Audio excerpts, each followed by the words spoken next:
तो रिकर्शन क्या होता है, कैसे हम उसको यूज करते हैं, आज का इस वीडियो में हम डिस्कस करेंगे। सो स्टार्ट करते हैं। तो सबसे पहले मैं क्या करता हूँ, VS कोड को यहाँ पे मैं ओपन कर लेता हूँ, ठीक है। सो यहाँ पे देखो मैं ऑलरेडी क्या किया कि एक 31 रिकर्शन करके एक फोल्डर बना दिया और उसमें मैं क्या किया कि एक मेन फाइल यहाँ पे बना दिया, ठीक है। सो अब मैं क्या करता हूँ कि इसको एक बार मैं रीस्टार्ट कर लेता हूँ, ठीक है। सो देखो अब मैं यहाँ पे मेन फंक्शन ऑलरेडी रस्ट का बना चुका हूँ, ठीक है। सो अब हम समझने वाले हैं कि रिकर्शन क्या होता है रस्ट में, ओके। सो मैं अब क्या करता हूँ, नोट्स को यहाँ पे ओपन कर देता हूँ। सो यहाँ पे देखो मैं अपना नोट्स को यहाँ पे ओपन कर दे रहा हूँ, ठीक है। सो डिस्क्रिप्शन में लिंक दिया होगा, नोट्स का डाउनलोड कर लेना, ठीक है। सो देखो क्या लिखा हुआ है रिकर्शन में। सो अगर मैं यहाँ पे अपना नोट्स को रेफर करूँ तो यहाँ पे क्या लिखा हुआ है, यहाँ पे लिखा हुआ है when a function call itself to solve a smaller piece of problem until it reaches a base case। सो देखो क्या होता है रिकर्शन, जब भी कोई फंक्शन अपने आप को ही कॉल कर ले, अपने आप को ही यूज कर ले एक प्रॉब्लम को सॉल्व करने के लिए, उसको हम बोलते हैं रिकर्शन, ठीक है। सो ये होता है रिकर्शन। सो जब हम कोड करेंगे तब हमें एग्जैक्टली समझ में आएगा कि ये रिकर्शन होता है क्या, ठीक है। और रिकर्शन में दो इंपॉर्टेंट टर्म्स होता है, ठीक है। एक होता है बेस केस और एक होता है रिकर्सिव केस, ठीक है। तो यहाँ पे अगर मैं रेफर करूँ कि ये बेस केस क्या होता है, तो यहाँ पे क्या लिखा हुआ है, यहाँ पे लिखा हुआ है every recursive function must have a base case to stop the recursion। मैं क्या करता हूँ, इसको जल्दी से इसको यहाँ से काउंट डाउन को हटा देता हूँ। सो अब ये मेरा डेफिनेशन सही हो गया। सो देखो हमारे पास क्या होता है, जो हमारा रिकर्सिव फंक्शन होता है, जो रिकर्शन होता है क्या होता है, वो एक तरह का फंक्शन होता है जो कि अपने आप को यूज कर लेता है, ठीक है। उसमें दो हमारे पास इंपॉर्टेंट टर्म्स आता है, एक होता है बेस केस और एक होता है रिकर्सिव केस। जो बेस केस होता है क्या करता है, वो हमारा टर्मिनेशन का काम आता है, और जो रिकर्सिव केस होता है वो क्या होता है, यहाँ पे क्या लिखा हुआ है, यहाँ पे लिखा हुआ है when a function call itself generally with a smaller simpler version of original problem. So इसको हम बोलते हैं रिकर्सिव केस। तो अब मैं क्या करता हूँ कि मैं डायरेक्टली कोड करता हूँ, और कोड करने के बाद हम समझेंगे कि यहाँ पे होता क्या है, ठीक है, रिकर्शन। तो मैं क्या करता हूँ, ये जो मैं यहाँ पे कोड लिखा हूँ इस कोड को यहाँ पे डायरेक्टली कॉपी कर लेता हूँ, ठीक है। सो मैं यहाँ पे क्या करता हूँ, राइट क्लिक करके यहाँ पे मैं कॉपी कर लेता हूँ, और कॉपी करने के बाद मैं क्या करता हूँ, डायरेक्टली यहाँ पे पेस्ट कर देता हूँ, ठीक है।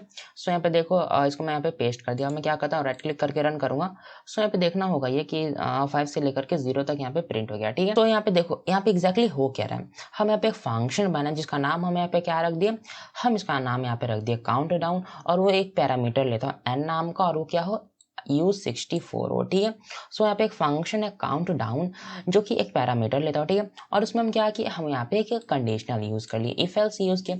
और हम क्या किया कि इफ में क्या बोले कि अगर जो मेरा n है, जो मेरा पैरामीटर है, अगर वो मेरे 0 के बराबर हो तो क्या कर देना, प्रिंट कर देना उस n को। और एल्स में क्या लिखा हुआ, अगर जो मेरा पैरामीटर है वो अगर मेरा 0 के बराबर नहीं होगा तो ऑब्वियसली मेरा एल्स ब्लॉक यहाँ पे रन होगा। तो एल्स में क्या लिखा हुआ, सबसे पहले क्या होगा, एल्स में वो जो मेरा n है, लेट्स से कि मैं यहाँ पे वैल्यू पास कराया 1, तो 1 मेरा 0 के बराबर नहीं है तो मेरा इफ ब्लॉक रन नहीं होगा, तो ऑब्वियसली मेरा एल्स ब्लॉक रन होगा। तो क्योंकि मेरा n का वैल्यू 1 है तो क्या होगा कि सबसे पहले एल्स में क्या होगा, n को प्रिंट होगा। तो n का वैल्यू क्या है, n का वैल्यू मेरा 1 है। उसका बाद क्या होगा, उस फंक्शन में काउंट डाउन फंक्शन को यहाँ पे कॉल कर दिया गया है। मतलब कि जो फंक्शन है, इस फंक्शन का नाम क्या है, इस फंक्शन का नाम तो काउंट डाउन है। और यहाँ पे हम कौन सा फंक्शन कॉल करें, यहाँ पे हम एक काउंट डाउन फंक्शन कॉल करें, ओके। तो इसका मतलब ये हुआ कि ये जो काउंट डाउन फंक्शन है ये अपने आप को ही कॉल कर दे रहा है, ठीक है। तो यहाँ पे कॉल कर लिया, तो यहाँ पे क्या हो रहा है, काउंट डाउन में जैसे कि हम यहाँ पे जो ओरिजिनल काउंट डाउन है वहाँ पे एक हम यहाँ पे पैरामीटर पास करवा रहे हैं n, और यहाँ पे हम क्या कर रहे हैं, जब कॉल करें तो हम यहाँ पे क्या कर दें n-1। इसका मतलब ये हुआ कि जब इस काउंट डाउन को हम यहाँ पे कॉल किए, ठीक है, इस काउंट डाउन में सबसे पहले क्या किया, मेन फंक्शन में एक स्टार्ट नाम का वेरिएबल बना दिया, उसमें 5 वैल्यू स्टोर कर दिया, और सबसे पहले यहाँ पे हम 5 यहाँ पे प्रिंट करवा करके काउंट डाउन को यहाँ पे कॉल कर दे रहे, और उसमें हमें स्टार्ट को पास करवा दे रहे जो कि हमारा 5 को स्टोर करता है, ठीक है। तो यहाँ पे हो ये रहा है कि जो काउंट डाउन है इसमें हम यहाँ पे 5 वैल्यू पास करवा दे रहे हैं। तो जैसे 5 वैल्यू पास करवा रहे तो जो मेरा इफ ब्लॉक है मेरा रन नहीं हुआ, क्योंकि इसमें कंडीशन क्या लिखा हुआ है, इसमें कंडीशन ये लिखा हुआ है कि अगर मेरा n 0 के बराबर हो तब इफ ब्लॉक को रन करना। तो ऑब्वियसली क्योंकि हम यहाँ पे 5 पास करवा रहे हैं तो ये मेरा n जो है 0 के बराबर नहीं हुआ तो एल्स ब्लॉक रन होगा। तो सबसे पहले यहाँ पे क्या होगा, यहाँ पे मेरा 5 प्रिंट हो जाएगा, जो कि देखो सबसे पहले यहाँ पे मेरा 5 प्रिंट हो गया। उसके बाद क्या हुआ, उसके बाद यहाँ पे हो ही रहा कि यहाँ पे काउंट डाउन फंक्शन अपने आप को ही कॉल कर दे रहा है। तो क्योंकि हम यहाँ पे 5 पास करवाए हैं तो यहाँ पे n के बदले क्या हो जाएगा, यहाँ पे n के बदले 5 हो जाएगा। क्यों, क्योंकि हमारे यहाँ पे जो पैरामीटर का वैल्यू 5 है और यहाँ पे भी n का वैल्यू 5 है, तो n-1 यहाँ पे कितना हो जाएगा, 4 हो जाएगा। तो यहाँ पे क्या हो जाएगा कि सबसे पहले 5 प्रिंट होगा, फिर n-1 4 हो जाएगा। तो यहाँ पे क्या होगा कि काउंटडाउन 4 कॉल हो जाएगा। जैसे ही काउंटडाउन 4 कॉल होगा तो फिर यहाँ पे एक बार आएगा, तो फिर यहाँ पे चेक करें क्या ये मेरे 0 के बराबर है, नहीं, तो फिर मैं मेरा यहाँ पे एल्स को रन कर देगा। तो सबसे पहले क्या होगा, यहाँ पे मेरा 4 प्रिंट होगा। 4 प्रिंट करने के बाद ये अगेन एक बार काउंटडाउन को कर देगा कॉल, क्योंकि यहाँ पे सेकेंड टाइम यहाँ पे कॉल करा तो हमारा एक ऑलरेडी नंबर 1 से माइनस होके आ चुका। तो अब यहाँ पे क्या हो जाएगा, यहाँ पे n का वैल्यू 4 होगा, 4 - 1 यहाँ पे हमारे पास क्या हो जाएगा, 3 होगा। तो इसी तरह करते करते एक टाइम ऐसा आएगा कि जब मेरा n का वैल्यू 1 होगा, n का वैल्यू 1 होगा तो यहाँ पे होगा ये कि यहाँ पे फंक्शन आएगा, यहाँ पे n के बदले 1 यहाँ पे टाइप हो जाएगा और यहाँ पे -1 हो जाएगा। तो जैसे मेरा फंक्शन का वैल्यू 0 हो गया तो यहाँ पे आया, तो यहाँ पे क्या हो रहा है, यहाँ पे जो मेरा n है 0 हो गया, तो यहाँ पे जो मेरा बेस केस है वो मेरा मैट कर गया और यहाँ पे मेरा 0 प्रिंट करके टर्मिनेट हो जाएगा इस फंक्शन से।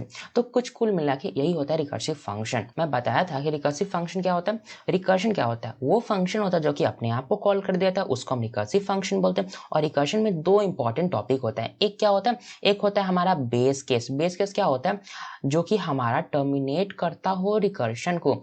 अगर हम यहाँ पे बेस केस नहीं लगाएंगे, अगर हम यहाँ पे नहीं बोलेंगे कि अगर मेरा 0 n का वैल्यू हो गया तो क्या करना कि प्रिंट कर देना, तो यहाँ पे हो ये रहा है कि इसमें ये प्रिंट कर दे रहा और उसके बाद एक काउंटडाउन को कॉल नहीं कर रहा है, क्योंकि काउंटडाउन को तो कॉल यहाँ पे एल्स ब्लॉक में किया जा रहा है। क्योंकि इसको एल्स ब्लॉक में किया जा रहा है तो यहाँ पे तो हमारा सिर्फ इफ ब्लॉक रन होगा, क्योंकि यहाँ पे हमारा सिर्फ इफ ब्लॉक रन हो रहा है। इसके वजह से जो हमारा रिकर्शन है वो हमारा एग्जिट हो जाएगा।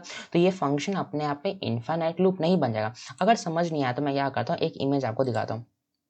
सो यहाँ पे देखो, यहाँ पे लिखा हुआ है स्टेप बाय स्टेप एग्जीक्यूशन। कैसे एग्जैक्टली मेरा जो ये रिकर्शन काम करता है। सबसे पहले क्या हुआ कि स्टेप, तो यहाँ पे हमारे पास इतना बार मल्टीपल स्टेप है। तो यहाँ पे सबसे पहले हम क्या किए कि हम यहाँ पे काउंटडाउन फंक्शन को कॉल किए। तो काउंटडाउन में हम यहाँ पे 5 पैरामीटर को पास करवा दिए। ओके, तो जैसे ही यहाँ काउंटडाउन 5 हुआ तो यहाँ पे सबसे पहले क्या हुआ, 5 मेरा प्रिंट हो गया और उसके बाद यहाँ पे क्या हो जा रहा है, n - 1 हो जा रहा है। देखो जैसे यहाँ पे 5 प्रिंट करवा, यहाँ पे n का वैल्यू 5 हुआ तो मेरा इफ वाला नहीं रन होगा, यहाँ पे मेरा एल्स ब्लॉक रन होगा। तो सबसे पहले क्या हो जाएगा, यहाँ पे मेरा एल्स में क्या हो जाएगा, 5 प्रिंट हो जाएगा और उसके बाद काउंट डाउन n - 1 हो जाएगा, मतलब कि काउंट डाउन 4 हो जाएगा। क्योंकि n का वैल्यू तो 5 है तो यहाँ पे 5 - 1 क्या हो जाएगा, 4 हो जाएगा। ठीक है, तो वहाँ पे सेम काम यहाँ पे भी हो रहा है। जैसे हम यहाँ पे काउंट डाउन 5 कर रहे थे, यहाँ पे 5 प्रिंट हो जा रहा है और वहाँ पे फंक्शन को कॉल कर दे रहा है कौन सा पैरामीटर के साथ, 4 के साथ। फिर यहाँ पे क्या कॉल हो गया, 4 हुआ तो यहाँ पे 4 प्रिंट हुआ। उसके बाद वहाँ पे काउंट डाउन 3 कॉल हो रहा, क्यों, क्योंकि यहाँ पे अगर देखें तो देखो यहाँ पे मेरा n - 1 यहाँ पे हो जा रहा है, तो जो भी मेरा वैल्यू होगा वो मेरा 1 से घट जाएगा। ठीक है, तो यहाँ पे देखो जैसे हमारा 3 कॉल हुआ तो यहाँ पे 3 प्रिंट हुआ और वहाँ पे काउंट डाउन 2 कॉल हो गया, क्यों, क्योंकि n - 1 हो जा रहा है। फिर जब मेरा 2 हुआ तो यहाँ पे काउंट डाउन, यहाँ पे मेरा यहाँ पे मेरा काउंट डाउन यहाँ पे 2 यहाँ पे आ जाएगा। ठीक है, यहाँ पे गलत हो गया, तो यहाँ पे काउंट डाउन 2 होता है, यहाँ पे 2 प्रिंट हो जाएगा। फिर यहाँ पे काउंट डाउन 1 कॉल होगा, फिर यहाँ पे काउंट डाउन 1 होगा तो यहाँ पे प्रिंट 1 कर देगा और यहाँ पे काउंट डाउन 0 को कॉल कर देगा। और जैसे यहाँ पे काउंट डाउन 0 कॉल होगा तो वहाँ पे इस समय एग्जिट हो जाएगा मेरा फंक्शन से, क्यों, क्योंकि जैसे मेरा काउंट डाउन का वैल्यू 0 होगा, n का वैल्यू 0 होगा तो होगा ये कि यहाँ पे मेरा n = 0 हो गया तो यहाँ पे सिंपल 0 को प्रिंट कर देगा और उसके बाद ये एग्जिट हो जाएगा ये मेरा फंक्शन से। तो यही होता है रिकर्शन। आई होप समझ आया होगा। अगर रिकर्शन नहीं समझ आया तो बस इतना समझो कि रिकर्शन फंक्शन एक ऐसा फंक्शन होता है जो कि अपने आप को कॉल करता है। देखो जैसे यहाँ पे ये अपने आप को कॉल कर दे रहा और हमको क्या करना होता है कि उसमें हमको एक समय क्या करना होता है कि उस फंक्शन से हमको एग्जिट भी लेना पड़ता है। तो हम यहाँ पे एक ऐसा कंडीशन लगाते हैं कि बोलते हैं कि अगर मेरा n का वैल्यू अगर मेरा इतना के बराबर हो जाए तो क्या कर देना, सिर्फ प्रिंट करना, उस समय वहां से एग्जिट ले लेना, वहां पे अगेन काउंटडाउन को कॉल मत करना। तो ये होता है हमारा रिकर्शन। सो रिकर्शन यही होता है कि हमारा जो फंक्शन होता है अपने आप को कॉल करे तो उसको हम बोलते हैं रिकर्शन। ठीक है, तो यही नोट्स में भी लिखा हुआ है कि when a function call itself to solve a smaller piece of problem until it reaches a base case. Base case मतलब कि वो कंडीशन जब हमारा रिकर्शन एग्जिट होता हो। ठीक है, सो यही होता है रिकर्शन। सो डिस्क्रिप्शन में लिंक दिया होगा नोट्स का, डाउनलोड कर लेना। और जो मैं यहाँ पे कोड लिखा इसका डिस्क्रिप्शन में लिंक दिया होगा, डाउनलोड कर लेना। So thanks for watching this video.